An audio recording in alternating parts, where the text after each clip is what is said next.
Invasi Rusia Ukraina masih terus berlangsung sampai saat ini. Keduanya sama sekali belum memberikan sinyal akan segera berdamai. Terbaru beredar sebuah video di media sosial Telegram pada Selasa 17 September 2024. Dalam rekaman tersebut memperlihatkan detik-detik penyerangan di Lyubimovka, wilayah Kursk oleh Tentara Divisi Lintas Udara ke-106.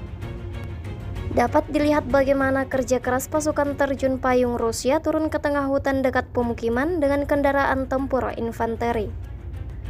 Pasukan lintas udara berhasil turun dan terus menyerang pertahanan lawan demi membebaskan tanah Rusia dari Ukraina.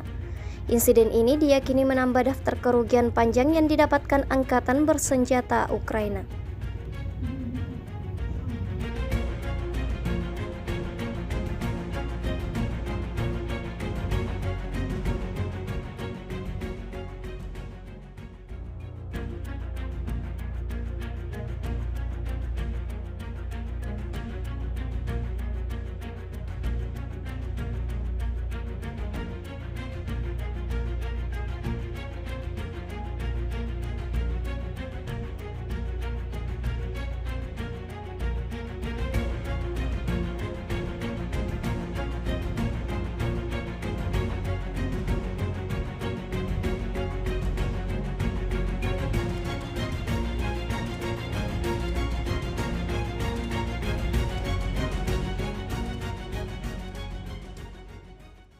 Download Tribun X sekarang, menghadirkan lokal menjadi Indonesia.